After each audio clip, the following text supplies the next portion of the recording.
Yeah, she's a the retention, flip it right in the pocket.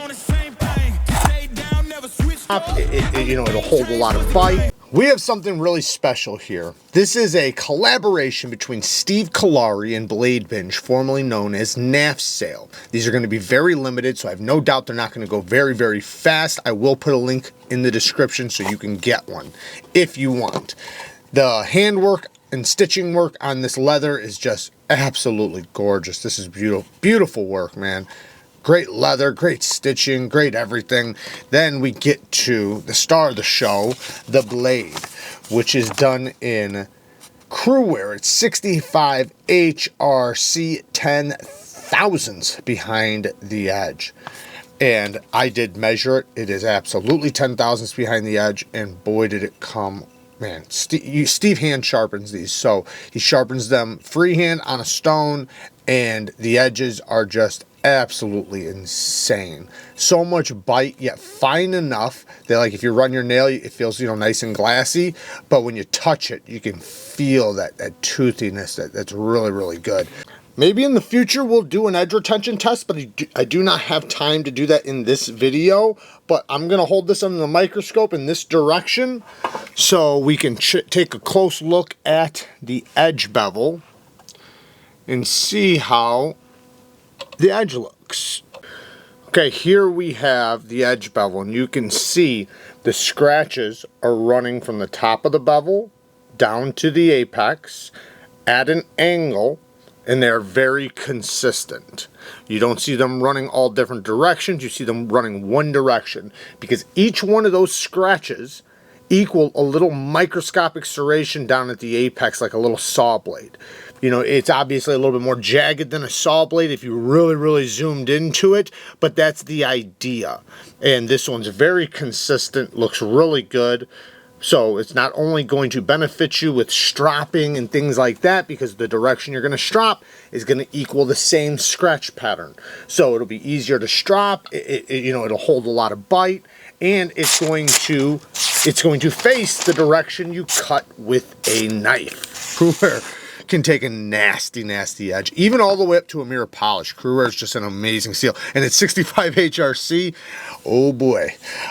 So the ergonomics of this is just hand meltingly good. Let's go over the materials and we'll talk a little bit more about that. We have burlap micarta with Tiffany blue G10 pins and liners. And then we have a copper pin. Now, the Tiffany blue liners is something we also are doing on the collaboration that I'm going to be doing soon.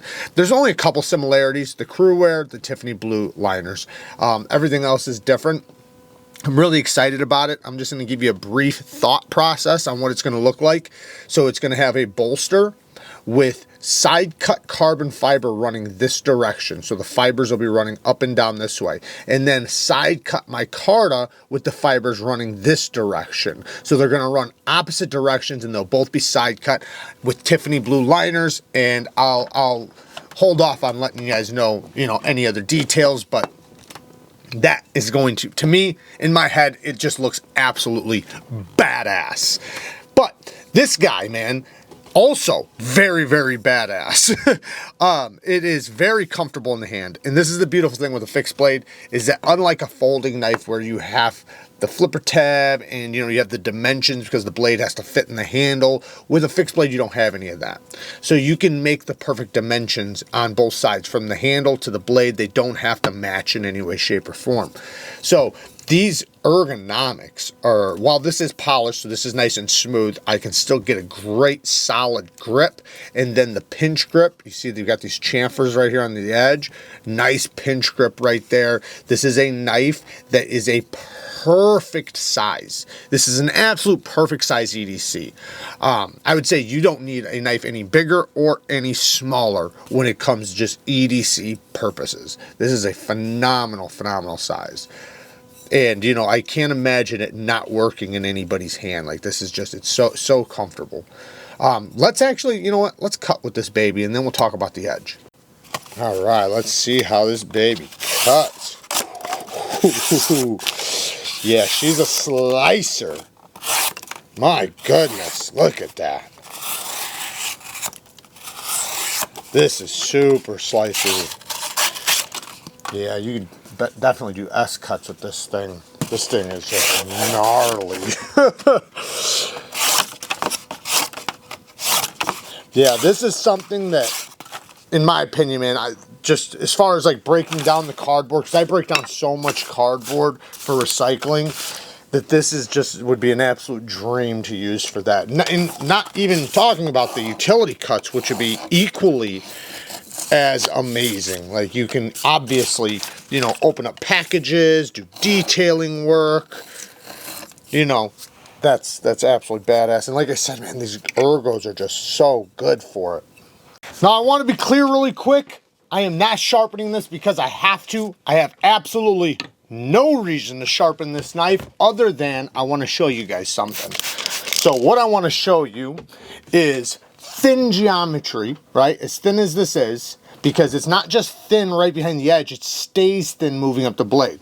So watch how fast I can reprofile this or resharpen it, whatever you want to call it. We're going to do it in real time. This is just to prove a point. Because this same thin geometry is also going to benefit you in stropping and cutting performance, edge retention. Like it's going to benefit you in every way, shape, and form. So right there, we're already damn near got a burr. It's a micro burr. I'm going to go just a few more passes.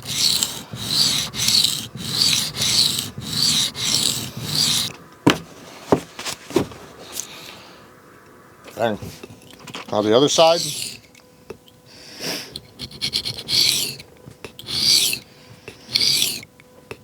And this isn't a super aggressive stone.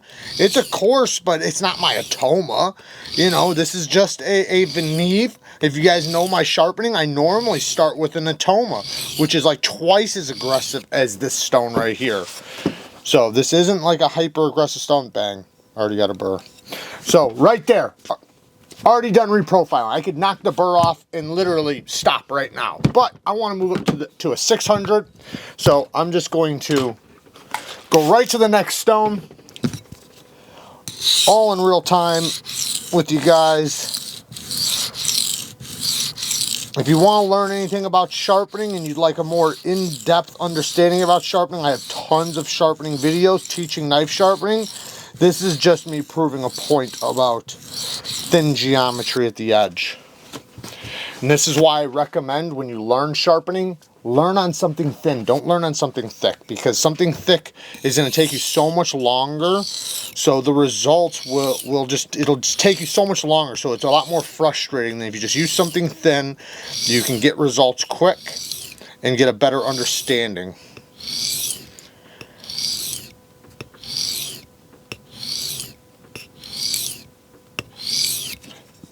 Bang. All right, let's remove the burr. Look at that. Talking fast. But think about that. I could have literally had any sort of tool out in the field and this would have worked. Ooh, that burr. Oh my god. See, this is why HRC is so important, guys. Man, I can see it. I can literally see the burr popped off on my stone. Hold on, let me wipe that off though. Oh, I should have got it on camera. Damn it.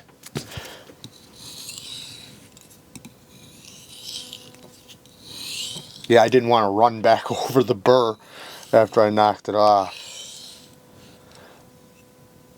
Let's do a couple, just like one or two forward passes. I like to do just a couple right before I hit the strap.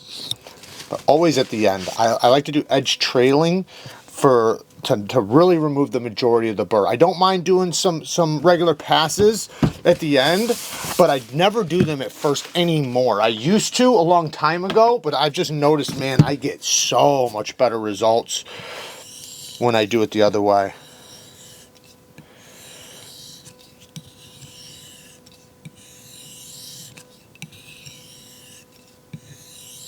Look at that. My goodness, is it damn sharp. It is so sharp. Alright, let's see here.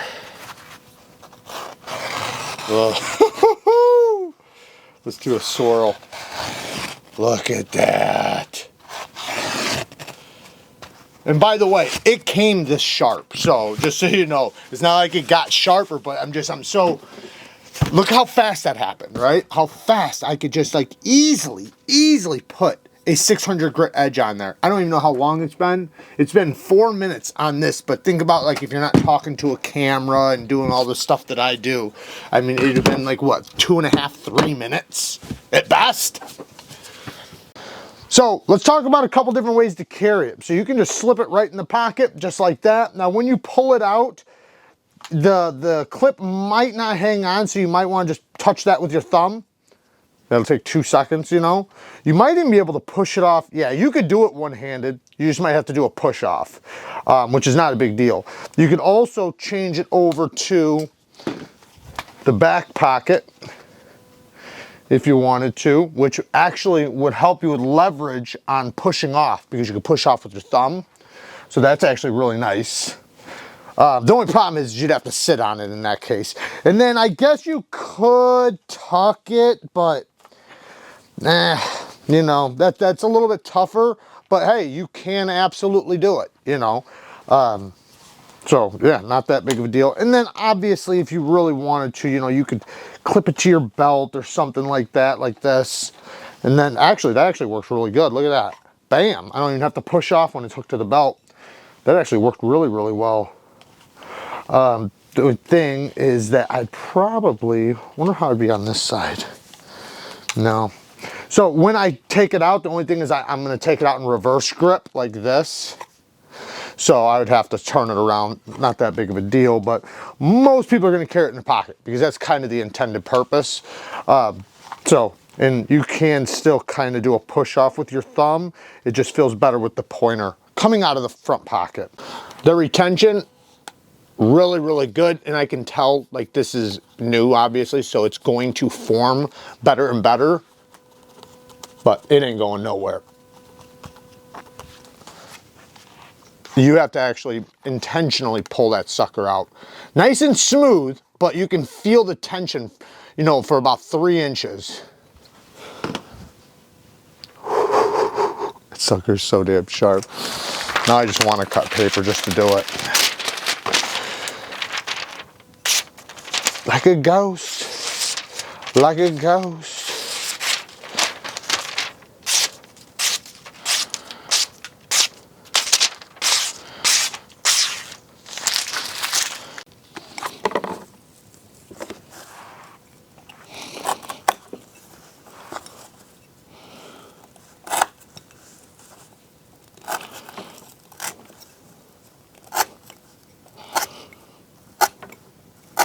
The geometry, man, just makes this effortless. A lot of times, like as I've tried doing rope cutting tests, and I probably will never do one on camera because it is a nightmare. It really is. The ergos have to be good. If the geometry's bad and the ergos aren't good, my goodness, man. I can definitely feel Pete from Cedric and Ada's pain because it is just, your hands like lock up. But if it's nice and comfortable with thin geometry, you've seen how that was passing through effortlessly. So really nice. Okay, so let's go over some nitpicks and negatives. So one thing, which this really isn't a real negative just because it is one of those things that just kind of show you it's handmade, but you can see it's a little bit deeper ground right here than on this side. Not that that's a big deal, not that anybody would ever even notice it. Like there's nothing that's going to tell you that that's really the case, because even when I sharpened it, I didn't notice. You know, it's not like, so unlike some knives, right? Like a lot of production knives, you'll go to sharpen one side and the angle will look different than on the other side when you're sharpening the same exact angle because one side's thicker. I didn't get that from this. So it's just more of a visual thing, but not a big deal at all. And like I said, man, it just shows you that a human being made it. You know, it wasn't a robot. It wasn't just a press button machine. It was literally blood, sweat, and tears that went into it. And I love it. I respect it. Other than that, I mean, I really can't come up with anything. The only thing I could say is it would be nice in the future if you know, and I'm sure this will happen, so I don't even know why I'm saying this, but, you know, to be able to get a Kydex sheath maybe or something. I love leather sheaths, especially ones like this. So if I'm going to get a leather sheath, it's going to be something like this because of the hand stitching and just the craftsmanship and work. This looks like high quality. This looks like money to me, you know. So, you know, I've been through a lot of leather sheaths, and 99.9% of them don't hold up to this quality whatsoever. So I'm happy to see that. But it would be cool in the future maybe to see some Kydex sheaths, but that's not really a negative. Steve CALLARI, you can find him on Instagram. I will put a thing in the description so you can easily find him. He makes custom knives. You can always reach out to him for custom work. He has all kinds of beautiful examples that he's already done that you can see on his feed. He has a great catalog of his work, so you can see his craftsmanship, his work, the materials he uses, and so on and so on. And you can negotiate materials with him. You can negotiate the blade steel, you can negotiate the heat treatment, you can negotiate everything. That's the beautiful thing with a custom. So definitely check him out. Everything will be down in the description. I'm sure you guys know this, but Blade Binge, formerly known as NAF Sale, is a place where you can buy and sell knives. So if you have a knife collection or you have some knives that you want to get rid of, you can sell them there. Or if you want to pick up new or used knives, you can check them out there. So they're always linked down in every single video, so check out Blade Binge down in the description. I don't have a ton of negatives really, you know, it's done very well. You know, the things that I want the most in a knife is done. The sharp control and plunge grind is backed up. The ergonomics is great. The edge retention is great. The heat treatment's great. The sheath fitment is amazing. The cutting performance is great. So all around is, and it is a damn good looking knife. You know, it's got the looks for sure. So considering all those things, you know, man, it basically checks every box. So if you guys want to get one of these, like I said, they're very limited, but I will have them linked down in the description. Like I said, pretty soon we'll be doing a collaboration as well with Steve, which I'm really excited for. Again, that's going to be very limited as well, but it is something I'm very excited about because I really want to get some exclusives on the site. So there you guys go. Work hard, stay tough. Until next time, peace.